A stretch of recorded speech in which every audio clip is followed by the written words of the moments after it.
Hi, this is Priya. Welcome to My TV News. ముందుగా వార్తల్లోని ముఖ్యాంశాలు. తేదేపాలో చేరిన మాజీ మంత్రి ఆళ్ల నాని గుండవల్లి నివాసంలో పార్టీ కండువా వేసి ఆహ్వానించిన ముఖ్యమంత్రి చంద్రబాబు.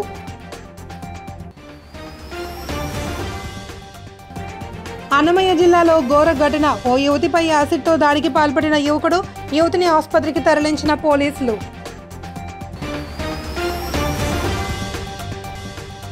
విశాఖ కలెక్టరేట్లో మాజీ ముఖ్యమంత్రి దామోదరం సంజీవయ్య జయంతి నివాళులు అర్పించిన కలెక్టర్ హరీంద్ర ప్రసాద్. మాజీ మంత్రి ఆళ్ల నాని టీడీపీలో చేరారు. గుండవల్లి నివాసంలో ముఖ్యమంత్రి చంద్రబాబు నాయుడు సమక్షంలో పార్టీ తీర్థం పుచ్చుకున్నారు. కండువా కప్పి ఆళ్ల నాని సీఎం చంద్రబాబు పార్టీలోకి ఆహ్వానించారు. ఈ కార్యక్రమంలో పార్టీ రాష్ట్ర అధ్యక్షుడు పల్లా శ్రీనివాసరావు, ఏలూరు జిల్లా అధ్యక్షుడు గన్ని వీరాంజనేయులు, మంత్రి కొలుసు పార్థసారథి, ఏలూరు ఎమ్మెల్యే బడేటి చంటి, సీనియర్ నేత సుజయ్ కృష్ణ, రంగారావు తదితరులు పాల్గొన్నారు. అన్నమయ్య జిల్లా గుర్రంకొండ మండలం పారంపల్లి గ్రామంలో ఘోరఘటన చోటు చేసుకుంది. గ్రామానికి చెందిన ఓ యువతిపై యువకుడు యాసిడ్తో దాడికి పాల్పడ్డాడు.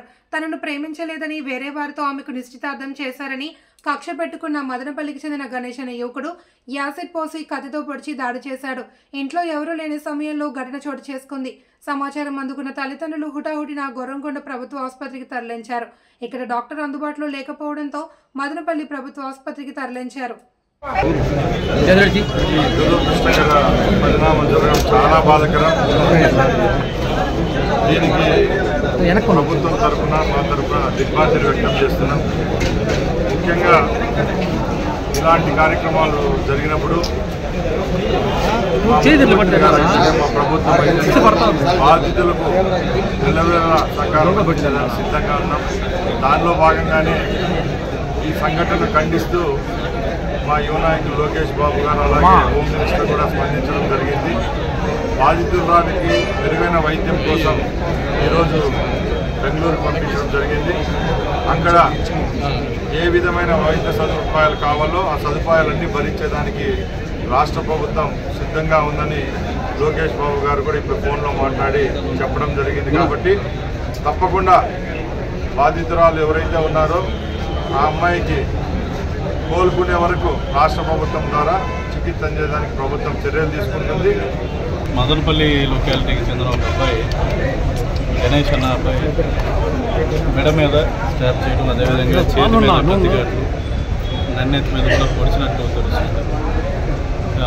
రైట్లో అమ్మాయిని బెంగళూరుకి షిఫ్ట్ చేస్తుంది వాళ్ళ బెటర్ ట్రీట్మెంట్. వాళ్ళతో పాటు వాళ్ళ పేరెంట్స్కి వీళ్ళు కూడా డ్రైవర్ ఇక్కడికి ఇందాక చూస్తే పర్సనల్గా పేరెంట్స్తో కూడా మాట్లాడటం జరిగింది. మార్నింగ్ నుండి మా పోలీస్ తరఫున ఇక్కడ మదనపల్లి డిఎస్పీ గారు, అడిషనల్ ఎస్పీ గారు ఇన్సిడెంట్ అవగానే ఇక్కడికి రష్ అయ్యి we have ensured that she got better treatment. పైన కూడా సీనియర్ ఆఫీసర్స్, అదేవిధంగా సీఎంఓ ఆఫీస్ నుండి కూడా రెగ్యులర్ మానిటర్ చేయడం జరుగుతుంది. హోమ్ మినిస్టర్ గారు కూడా దీని మీద మాట్లాడారు.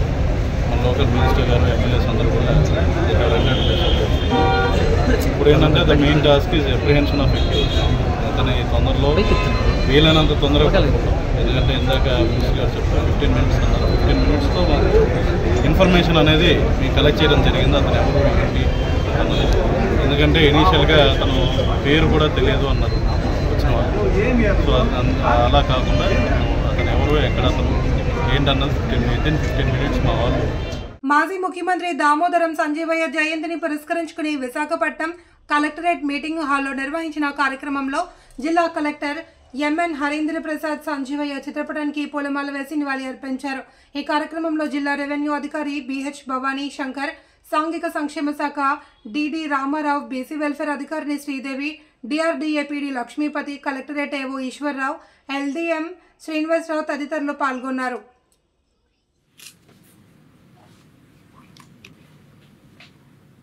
బాపట్ల జిల్లా మాజీ సైనిక సంక్షేమ సంఘం అధ్యక్షులు ఎంపీటీసీ తాండ్ర సాంబశివరావు ఆధ్వర్యంలో బ్లాక్ డే నిర్వహించారు. 2019 ఫిబ్రవరి 14వ తేదీన జమ్మూ కాశ్మీర్లోని పుల్వామా ప్రాంతంలో ఉగ్రవాదుల దాడిలో అసలు బాసిన 40 మంది వీర జవాన్ల త్యాగాలను స్మరించుకుంటూ బాపట్ల పట్టణంలో బ్లాక్ డే సందర్భంగా జిల్లా మాజీ సైనికులు ర్యాలీ నిర్వహించారు. ఎంపీటీసీ తాండ్ర మాట్లాడుతూ దేశం కోసం ప్రాణాలు అర్పించిన పుల్వామా అమరవీరులను ప్రతి ఒక్కరూ స్మరించుకోవాల్సిన అవసరం ఉంది అని తెలియజేశారు. పుల్వామా లాంటి ఘటనలు మాజీ సైనికులు తరపున తీవ్రంగా ఖండిస్తున్నట్లు తెలిపి ఇలాంటి పిరికిపందుల చర్యలకు భారతీయ జవాన్లు ఏమాత్రం వెనుకంజ వేసే ప్రసక్తే ఉండదు అని తెలియజేశారు. ఈ కార్యక్రమంలో బాపట్ల అసోసియేషన్ ఉపాధ్యక్షులు పుట్ట ఆదిశేషరెడ్డి, సెక్రటరీ షేక్ కరీమిల్లా, ఉమ్మడి గుంటూరు జిల్లా కోఆర్డినేటర్ కమిటీ అధ్యక్షులు సుంకర శేషగిరిరావు, బాపట్ల అసోసియేషన్ ముఖ్య సలహాదారులు షేక్ నిజాముద్దీన్ తదితరులు పాల్గొన్నారు. ఈరోజు భారతదేశంలో దేశవ్యాప్తంగా బ్లాక్ డేగా నిర్వహించుకోవటం అందరికీ తెలిసిన విషయమే. మరి 2019 సంవత్సరంలో ఫిబ్రవరి 14వ తారీఖున పుల్వామాలో, మరి జమ్మూ కాశ్మీర్ ప్రాంతంలో ఉన్నటువంటి పుల్వామాలో 40 మంది వీర జవాన్లను మరి ఉగ్రవాదుల దాడిలో మరి పొట్టన పెట్టినటువంటి సంగతి అందరికీ తెలిసిన విషయమే.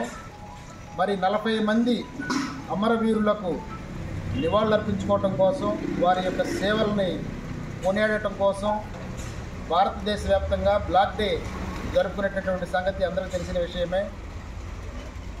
మరి భారతదేశంలో ఉన్నటువంటి వీర సైనికులు ఇలాంటి దుశ్చర్యలను, ఇలాంటి పిరికి పందుల యొక్క చర్యలను తీవ్రంగా ఖండిస్తూ, ఇలాంటి చర్యలను వ్యతిరేకించడానికి, తిప్పికొట్టడానికి ఎప్పుడు సిద్ధంగా ఉంటారని చెప్పి తెలియజేస్తూ, మరి పుల్వామా దాడిలో అసూలు బాసినటువంటి 40 మంది సైనికుల కుటుంబ సభ్యులకు మా ప్రగాఢ సానుభూతిని తెలియజేస్తూ, వారి యొక్క సేవలను స్మరించుకుంటూ బాపట్ల జిల్లా మాజీ సైనికుల తరఫున మరి వారికి ఘనమైన నివాళులర్పించుకుంటా ఉన్నాం. వారి కుటుంబ సభ్యులకు ప్రగాఢ సానుభూతి తెలియజేస్తూ ఉన్నాం. 40 మంది ఏదైతే సైనికులు పుల్వామా దాడిలో అసూలు బాశారో వారిని స్మరించుకుంటూ ఈ రోజున బాపట్ల పట్టణంలో ర్యాలీ చేయటం, వారికి జోహార్లు అర్పించడం జరుగుతుంది. భారతదేశం సైన్యానికి భారతీయులందరూ కూడా ఎప్పుడూ తోడుంటారని చెప్పి తెలియజేస్తూ, వీరమరణ పొందినటువంటి భారతీయ సైనికులకు మా బాపట్ల జిల్లా మాజీ సైనిక సంక్షేమ సంఘం తరఫున మరి నివాళులు అర్పిస్తూ వారి ఆత్మకు శాంతి కలగాలని చెప్పి మరొకసారి కోరుకుంటూ, జోహార్ పుల్వామా అమరవీరులకు, జోహార్ పుల్వామా అమరవీరులకు, జోహార్ పుల్వామా అమరవీరులకు, భారత్ మాతాకి, భారత్ మాతాకి, భారత్ మాతాకి. అల్లూరు జిల్లా అరకులోయ మెయిన్ రోడ్లో పాడేరు ఎస్డిపిఓ షేక్ సహబాజ్ భాషా ఆధ్వర్యంలో ద్విచక్ర వాహనదారులకు అవగాహన కార్యక్రమాన్ని ఏర్పాటు చేశారు. మద్యం సేవించి వాహనాలు నడిపిన, ట్రిపుల్ రైడింగ్ వెళ్లిన, అతివేగం డ్రైవింగ్ చేసినా ఉపేక్షించేదే లేదన్నారు. వారిపై చర్యలు తీసుకుంటామని తెలిపారు. హెల్మెట్ ధరించడం వల్ల కలిగే ప్రయోజనాలను వివరించారు. ఈ కార్యక్రమంలో అరకులోయ ఎస్ఐ మరియు సిబ్బంది పాల్గొన్నారు. ఈ హెల్మెట్ మీద అవేర్నెస్ క్యాంపెయిన్ లాంటిది ఒకటి చేయడం జరిగింది. ఇందులో భాగంగా అందరి ప్రజలను హెల్మెట్ యొక్క ముఖ్య ఆవశ్యకతను తెలియజేస్తూ, హెల్మెట్ వల్ల జరిగే లాభాలను వాళ్ళకు చెప్తూ, ఏవైతే అరకు మండలంలో ఎక్కువగా టూరిస్టులు వస్తుంటారు కాబట్టి వాళ్ళకు కైండ్ ఆఫ్ అవగాహన అనేది కల్పించాల్సిన అవసరం ఉంది. కాబట్టి సో ఈరోజు ఈ ర్యాలీ కండక్ట్ చేయడం జరుగుతుంది. సో నా రిక్వెస్ట్ ఒకటే, ప్రజలందరూ కూడా మీరు వెళ్ళేటప్పుడు ఖచ్చితంగా హెల్మెట్ ధరించాలి. మీతో పాటు మీ బ్యాక్ సైడ్ కూర్చున్న రైడర్ కూడా ఖచ్చితంగా హెల్మెట్ ధరించాల్సిన అవసరం ఉంది. దాంతోపాటు ట్రిపుల్ రైడింగ్ అసలు చేయకండి. ట్రిపుల్ రైడింగ్ చేస్తే దానికి తగ్గట్టు బ్యాలెన్స్ మిస్ అవ్వడం లాంటివి జరగడం వల్ల యాక్సిడెంట్ జరుగుతున్నాయి. సో దాంతోపాటు ట్రిపుల్ రైడింగ్ చేయకూడదు. అండ్ ఆల్సో ఓవర్ స్పీడింగ్, ఎక్కడైతే ఈ అరకు నుంచి పాడేరు వరకు మొత్తం కొత్త హైవే కన్స్ట్రక్షన్ అవుతుంది కాబట్టి ఇక్కడ కూడా ఈ ఓవర్ స్పీడింగ్ లాంటివి ఎక్కువ ఉన్నాయి కాబట్టి ఇలాంటివి చేయకూడదు. పోలీస్ ఇక్కడ నుంచి డైలీ వెహికల్ చెకింగ్ చేయడం, వాళ్ళ దగ్గర ఉన్న డాక్యుమెంట్స్ చెక్ చేయడం లాంటివి అయితేనేమి, హెల్మెట్ లేకపోతే ఫైన్ చేయడం లాంటివి ఇక్కడ డైలీగా జరుగుతుంటాయి. కాబట్టి ప్రజలందరూ కూడా అందరూ సేఫ్ తగ్గించాల్సిన అవసరం ఉంది. కాబట్టి సో మీరు సేఫ్ ఉండండి. మమ్మల్ని ఈ వర్క్ నుంచి ఈ ర్యాలీ నుంచి ఇలాంటివి మనకు పదొక కనెక్ట్ చేస్తారు. చిత్తూరు జిల్లా పుంగనూరు పట్టణంలోని ప్రభుత్వ పాఠశాలను ఆర్డీఓ భవానీ ఆకస్మిక తనిఖీ నిర్వహించారు. పాఠశాలలోని మౌలిక వసతులు, మధ్యాహ్న భోజనం రికార్డులను తనిఖీ చేశారు. ఈ సందర్భంగా పాఠశాలలో, అంగన్వాడీలలో విద్యార్థులకు మౌలిక వసతులు తదితర అంశాలపై ఉపాధ్యాయులను, విద్యార్థులను అడిగి తెలుసుకున్నారు. ఈ కార్యక్రమంలో MEO Chandrashekar Reddy, ICDS Rajeshwari, revenue సిబ్బంది పాల్గొన్నారు. సరేనా, బాగా చదువుకోవాలి. కార్యకర్తలకు ఏ కష్టం వచ్చినా అన్ని విధాలుగా అండగా ఉంటారని గ్రామస్థాయి, వార్డు స్థాయి నుండి వైఎస్ఆర్ కాంగ్రెస్ పార్టీని బలోపేతం చేస్తానని కాకినాడ జిల్లా వైఎస్ఆర్ కాంగ్రెస్ పార్టీ అధ్యక్షుడు దాడిశెట్టి రాజా తెలియజేశారు. నూతనంగా కాకినాడ జిల్లా పార్టీ అధ్యక్షుడిగా నియమితులై మొదటిసారి పిఠాపురం నియోజకవర్గానికి వచ్చేసిన ఆయన పట్టణంలోని మహారాజా కోట ఆవరణలో గల కాంగ్రెస్ పార్టీ కార్యాలయాన్ని సందర్శించారు. మాజీ ఎంపీ నియోజకవర్గ వైఎస్ఆర్ కాంగ్రెస్ పార్టీ ఇన్ఛార్జి వంగ గీతా విశ్వనాథ్ పార్టీ నాయకులతో కార్యకర్తలతో కలిసి రాజాకు ఘన స్వాగతం పలికారు. నాకు ఇచ్చినందుకు మాజీ ముఖ్యమంత్రి శ్రీ జగన్మోహన్ రెడ్డి గారికి కృతజ్ఞతలు తెలియజేసుకుంటూ, అదేవిధంగా మొట్టమొదటిసారిగా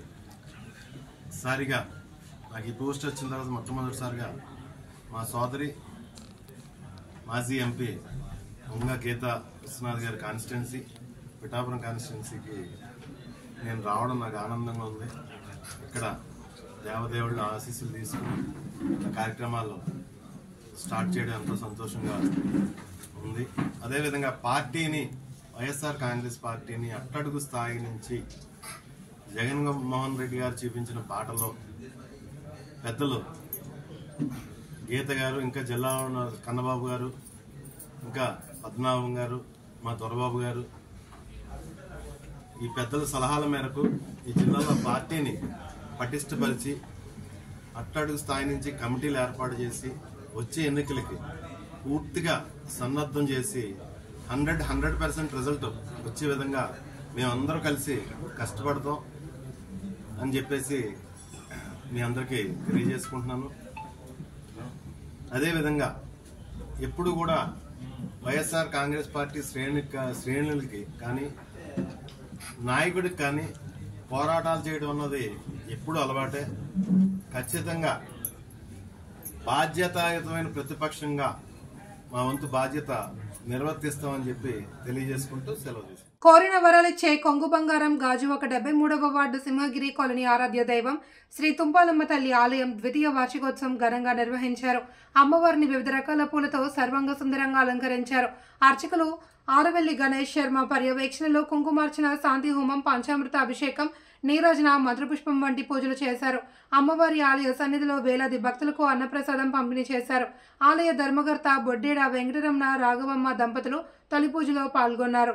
సింహగిరి కాలనీ, అంబేద్కర్ కాలనీ, ఉడా కాలనీ, పైడిమాంబ కాలనీ, వియ్యపువాణిపాలెం, సనత్ నగర్ ప్రాంతాల నుండి భక్తులు పెద్ద సంఖ్యలో తరలివచ్చారు. వార్షికోత్సవం సందర్భంగా ఆలయాన్ని విద్యుత్ దీపాలు, మామిడి తోరణాలతో అలంకరించారు. ఈ ఆలయ చరిత్ర గత 300 సంవత్సరాల క్రితం అచ్చర్లనే గ్రామంలో వెలువడిన ఈ అమ్మవారు. అలాంటి అమ్మవారు ఒక 5 సంవత్సరాల కిందట అనేవాని కానీ నేను ఒక విగ్రహాన్ని తేవడం, ఆ విగ్రహాన్ని తీసుకొచ్చి ఇక్కడ చిన్న విగ్రహాన్ని ఇక్కడ ప్రతిష్ఠ మామూలుగా పెట్టడం, అది 1 year తర్వాత ప్రతిష్ఠ అవ్వడం, అది ఒక చిన్న రకమైనటువంటి గుడి కట్టడం, ఆ గుడి కట్టిన తర్వాత మళ్ళీ 2 సంవత్సరాలు 3 సంవత్సరాలు పోయేసరికి ఈ గ్రామ పెద్దలు, సింహగిరి కాలనీ పెద్దలు అందరూ ఏకమై, ప్రజలు ప్రతి ఒక్కరు పేరు పేరున ఏకమై వీళ్ళందరూ కలిసి ఈ అమ్మవారి గుడి ఇక్కడ శంకుస్థాపన చేసి విగ్రహ గుడి కట్టి గుడి ప్రతిష్టాపన చేశారు. తర్వాత ఈ కార్యక్రమం ఇలా జరుగుతుంటే లాస్ట్ టైము 1 సంవత్సరం ఎక్కువైంది, ఈ 2వ సంవత్సరం ఈ రకంగా సాగుతుంది. దీనికి కేవలం అమ్మవారి అనుగ్రహం, ప్రజల యొక్క ఆప్యాయత, గ్రామ పెద్దలు, మనకున్న నాయకులు అందరూ కలిసి సాయం చేసినందువల్ల, ఈ హెల్ప్లో చేసినందువల్ల నేను ఇంతవరకు చేయగలిగాను. ఇది నా యొక్క. ఓం శ్రీ మహాగణాధిపతయే నమః. ఓం శ్రీ మహాసరస్వత్యే నమః. శ్రీ గురుభ్యో నమః. హరి ఓం. శ్రీ తుంపాలమ్మవారి దేవాలయ ద్వితీయ వార్షికోత్సవం సందర్భంగా సింహగిరి కాలనీలో వెలిసినటువంటి శ్రీ తుంపాలమ్మవారి దేవాలయంలో ఈరోజు ఉదయం నుంచి తెల్లవారుజామున 4:30 గంటల నుంచి కూడా విశేష పంచామృతాభిషేకం, అదేవిధంగా సుగంధ ద్రవ్యాభిషేకం కార్యక్రమం నిర్వహించడం జరిగింది. ఆ యొక్క అభిషేకంలో చాలామంది భక్తులు అధిక సంఖ్యలో పాల్గొని అమ్మవారి యొక్క అభిషేకంలో పాల్గొన్నారు. అనంతరం ఉదయం 9 గంటల నుంచి అమ్మవారి ప్రీతి కొరకు విఘ్నేశ్వర పూజ, పుణ్యాహ వచనం, అదేవిధంగా అమ్మవారి యొక్క మండపారాధన, మూలమంత్ర హవనం, సర్వదేవతా హవనం, మహాపూర్ణాహుతి కార్యక్రమంతో ఈరోజు అమ్మవారి యొక్క కార్యక్రమం స్వస్తిగా ముగించడం జరిగింది. ఈ యొక్క కార్యక్రమంలో యావత్ మంది భక్తులు అధిక సంఖ్యలో పాల్గొని మన ఆలయ ధర్మకర్త అయినటువంటి బొడ్డేడ వెంకటరమణ గారి ఆధ్వర్యంలో, గ్రామ పెద్దల ఆధ్వర్యంలో అధిక సంఖ్యలో కార్యక్రమం చేయడం జరిగింది. కావున ఈ యొక్క అమ్మవారి యొక్క తీర్థప్రసాదాలు భక్తులు యావత్ మంది స్వీకరించి ఈ యొక్క కార్యక్రమాన్ని దిగ్విజయం చేశారు. అమ్మవారి యొక్క ఆశీస్సులు అలవేళన యావత్ మంది భక్తులకు ఉండాలని మనస్ఫూర్తిగా కోరుతున్నాం. హరి ఓం తత్సతు. ముఖ్యాంశాలు. తేదేపాలో చేరిన మాజీ మంత్రి ఆళ్ల నాని గుండవల్లి నివాసంలో పార్టీ కండువా వేసి ఆహ్వానించిన ముఖ్యమంత్రి చంద్రబాబు.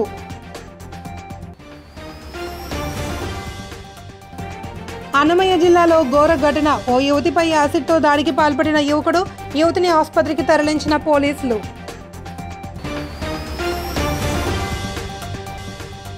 విశాఖ కలెక్టరేట్లో మాజీ ముఖ్యమంత్రి దామోదరం సంజీవయ్య జయంతి నివాళులు అర్పించిన కలెక్టర్ హరీంద్ర ప్రసాద్. వార్తలు ఇంతటితో సమాప్తం. మళ్ళీ మరొక బులెటిన్లో కలుద్దాం. చూస్తూనే ఉండండి మై టీవీ న్యూస్.